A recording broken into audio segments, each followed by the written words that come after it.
महाराजांचे दर्शन म्हणजे मोठे दिव्य होते.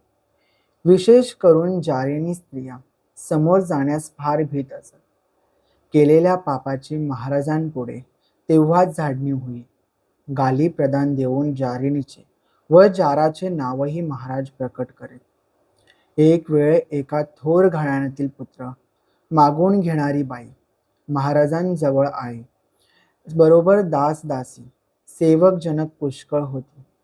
त्यांनी पुत्र व्हावा म्हणून श्रींची प्रार्थना केली.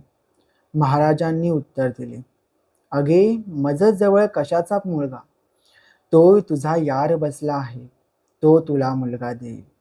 सदर गृहस्थांचा व बाईचा फंद असल्याचे मग कळून आले. राजा व रंक महाराजांसारखे होते. अक्कलकोटचे मामलेदार, न्यायाधीश, कोतवाल, फार तर काय राजेसाहेब यांचेही श्रीमुखात खाण्याचे प्रसंग केव्हा केव्हा येत असे.